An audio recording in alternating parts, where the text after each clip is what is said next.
अस्सलाम वालेकुम। आज इस हम कैटसन का चैप्टर नंबर 48 करेंगे, एंटी फंगल्स। ठीक है, इससे पहले हमने एंटी बैक्टीरियल ड्रग्स जो हैं, एंटी माइक्रोबैक्टीरियल वगैरह, वो सारी पढ़ ली हैं।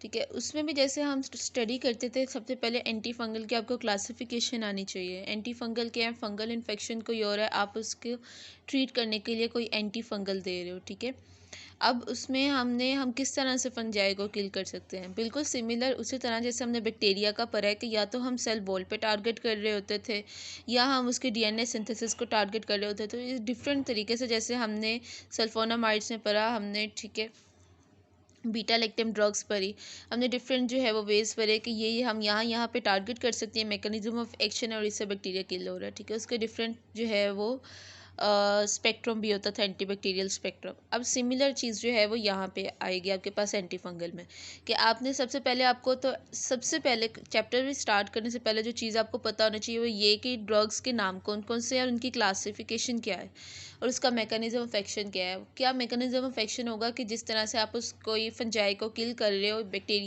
जैसे बैक्टीरियोस्टैटिक आपने पढ़ी थी और सीडल पढ़ी थी, वैसे यहाँ पे फंगी सीडल और फंगी स्टैटिक भी होती हैं। ठीक है, यानी स्टैटिक यानी कि फंजाई की नस्ल को रोक रही हैं और सीडल यानी फंजाई को दुनिया फानी से कूच करवा रही हैं।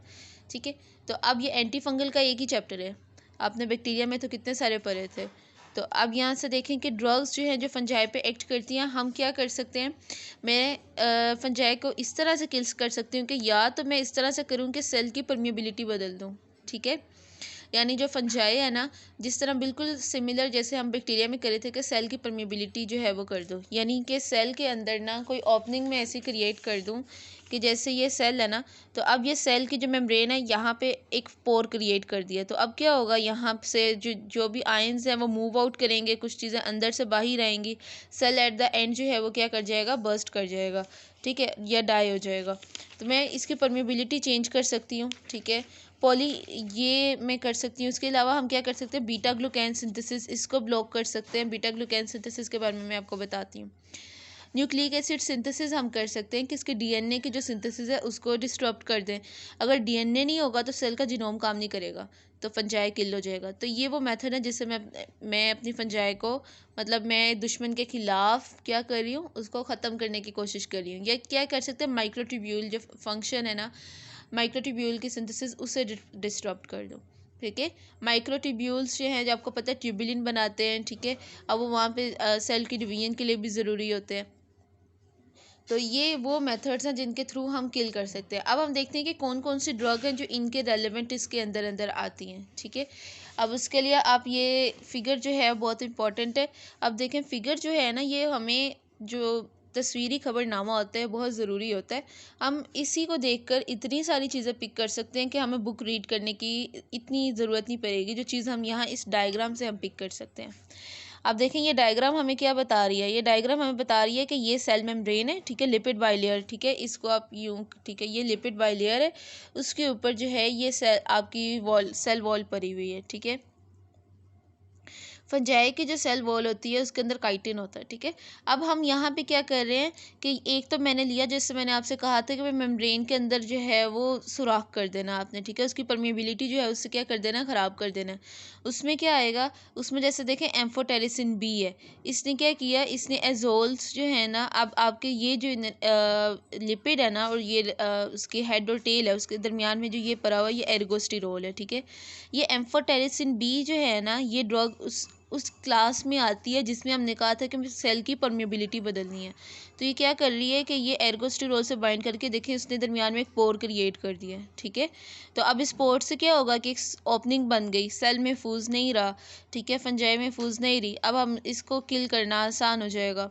ठीक है, और उसके बाद जो है एक दूसरी चीज़ हम यहाँ पे करें, हम एर्गोस्टिरोल जो है सेल मेम्ब्रेन के अंदर, इसकी सिंथेसिस को अगर हम ख़राब कर दें, किसी तरह से इसको डिस्टर्ब कर दें, तो फंजाई जो है उसको किल करना आसान हो जाएगा हमारे लिए। इस एर्गोस्टिरोल को हमें ख़राब करने के लिए क्या करना पड़ेगा, इसके जो भी सिंथेसिस के स्टेप है ना, उसको डिफरेंट जगह पर रोक दो। ठीक है, तो ये जो है ये वो चीज़ें हैं जो मेम्ब्रेन की परमिएबिलिटी को ख़राब करेंगी। ठीक है, इस फंजाई की मेम्ब्रेन की। तो इसमें हम क्या करते हैं कि अगर मैं दूं टर्बीनाफिन, ठीक है। तो ये टर्बिनाफिन देने से क्या होगा कि टर्बिनाफिन जो है एर्गोस्टेरोल के सिंथेसिस के एक स्टेप को इनहिबिट करेगी। वो कौन सा है? स्क्वेलिन को स्क्वेलिन एपोक्साइड नहीं बनने देगी। ठीक है। तो और अगर मैं दूं एजोल, तो स्क्वेलिन एपोक्साइड लेनोस्टेरोल में कन्वर्ट होता है, लेनोस्टेरोल एर्गोस्टेरोल में, फिर एर्गोस्टेरोल जाके सेल मेम्ब्रेन पे लग रहा है, और ये ज़रूरी है कि अब ये फंजाई की जो मेम्ब्रेन है वो सही रहे। अब अगर मैंने एजोल्स दे दिया तो एजोल ने क्या करना है, इसने जाके यहाँ पे लेनोस्टेरोल को एर्गोस्टेरोल में कन्वर्ट नहीं होने देना। ठीक है। यहाँ पे जाके इसने इनहिबिट करना है। अगेन एर्गोस्टेरोल नहीं बनेगा, एट द एंड के एर्गोस्टेरोल नहीं बनेगा। ठीक है। और वही बात कि इसकी परमेबिलिटी चेंज हो जाएगी सेल मेम्ब्रेन की। ठीक है। तो ये 3 ड्रग आपने देखी, एम्फोटेरिसिन बी, निस्टेटिन, एजोल और टर्बिनाफिन। अब यहाँ पे एमसीक्यू आपको किस तरह से आ सकता है? एमसीक्यू इस तरह से नहीं आएगा कि टर्बिनाफिन जो है वो एर्गोस्टेरोल के सिंथेसिस को इनहिबिट करती है या नहीं करती। तो एमसीक्यू इस तरह से आएगा कि टर्बिनाफिन जो है वो कौन सी चीज़ को एक्यूमुलेट कर रही है। तो आपको उसमें बताना होगा कि अगर टर्बिनाफिन आप दे रहे हो तो क्या चीज़ ज़्यादा हो जाएगी, इसके अंदर स्क्वेलिन ज़्यादा हो जाएगा, या स्क्वेलिन एपोक्साइड जो है वो कम होगा। एजोल्स अगर आप दे रहे हो तो कौन सी चीज़ ज़्यादा होगी? अगर मैं इस स्टेप पे इनहिबिट कर रही हूँ, एर्गोस्टेरोल नहीं बन रहा, पीछे वाली चीज़ें ज़्यादा होगी ना, तो लेनोस्टेरोल ज़्यादा हो जाएगा। तो इस तरह से एमसीक्यू आता है। तो हमारा जो पहली चीज़ थी वो क्या थी कि मेम्ब्रेन की परमेबिलिटी चेंज की, वो एजोल ने की। पॉलीइंस जो है ना ये एम्फोटेरिसिन बी है। ठीक है। और टर्बिनाफिन ये हमने देखा, टर्बिनाफिन ने स्क्वेलिन को जमा किया, एजोल्स जो हैं इसने स्क्वेलिन एजोल्स जो है इसने लेनोस्टेरोल को जमा किया, पॉलीइंस जो हैं इसने मेम्ब्रेन के अंदर पोर कर दिए। ठीक है। ये मैकेनिज्म ऑफ एक्शन हमने देखा। उसके बाद हमारे पास क्या था? Beta glucan synthesis. Beta glucan synthesis कहाँ पे आती है? ये एक्इनोकाइंडिन्स जो है ना, ये क्या करते हैं, ये बीटा ग्लूकैन सिंथेसिस, ये देखें ये यहाँ पे सेल मेम्ब्रेन के अंदर पड़ा हुआ है। अब ये बीटा ग्लूकैन की सिंथेसिस को अगर मैं डिस्टर्ब करती हूँ तो भी मैं सेल मेम्ब्रेन जो है उसको ख़राब कर रही हूँ। तो ये जो है बीटा ग्लूकैन की सिंथेसिस एक्इनोकाइंडिन्स जो है, ये इसका मैकेनिज्म ऑफ एक्शन ये है कि इसको इनहिबिट करते हैं। ठीक है। उसके बाद हमारे पास क्या है कि मैंने कहा था कि 2 ये वे हो गए, तीसरा वे क्या है कि मैं न्यूक्लिक एसिड की सिंथेसिस को इनहिबिट कर दूँ। ठीक है। देखो डीएनए आरएनए को मैं जब जब ख़राब करूँगी, जैसे हमने उसमें पढ़ा था बैक्टीरिया में सल्फोनामाइड और ट्राइमेथोप्रीम देखे थे हमने। ठीक है। कि वहाँ पे भी हम डीएनए आरएनए को डिस्टर्ब करे थे। इस तरह फंजाई में हम क्या देख रहे हैं? फ्लूसाइटोसिन। ठीक है। ये आपने एंटी कैंसर ड्रग में भी पढ़ा होगा। फ्लूसाइटोसिन डीएनए आरएनए सिंथेसिस को इनहिबिट करती है। ये फ्लूसाइटोसिन जो है ना, ये बेसिकली किस में कन्वर्ट होती है? 5-फ्लोरो-डीऑक्सी यूरिडीन मोनोफॉस्फेट में। ठीक है। और ये क्या करती है? थायमीन के साथ इससे जो है वो इसका कॉम्पिटिशन लगता है, और एट द एंड क्या होता है? थायमीन आपको पता है डीएनए में होती है। तो ये डीएनए आरएनए की सिंथेसिस जो है वो क्या हो रही होगी? इनहिबिट हो रही होगी। ठीक है। तीसरा वे मेरे पास, सॉरी फोर्थ, हाँ थर्ड है ये, और फोर्थ वन जो है वो मेरे पास क्या? 3 ये हो गए। एक मैंने क्या किया? मेम्ब्रेन की परमेबिलिटी ख़राब की। दूसरा मैंने बीटा ग्लूकैन की सिंथेसिस को ब्लॉक किया। तीसरा मैंने सोचा कि इसके जो जीनोम है ना, जो डीएनए आरएनए है ना, उसको जाके ख़राब करती हूँ, तो मैंने उसको जाके ख़राब किया। चौथा भी मेरे पास क्या है? फंजाई को किल करने का या फंजाई को मारने का, बल्कि मुझे कहना चाहिए ग्रीसियोफुल्विन जो है ये स्टैटिक है, ये नस्ल को रोकती है। ठीक है। वो क्या है कि माइक्रोट्यूब्यूल की सिंथेसिस को मैं ख़राब करूँ। सोचने की बात भी नहीं है, बल्कि लॉजिक वाली बात है कि अगर आप देखें माइक्रोट्यूब्यूल्स क्या होते हैं। ठीक है। ये सेंट्रियोल्स जो बनाते हैं। ठीक है।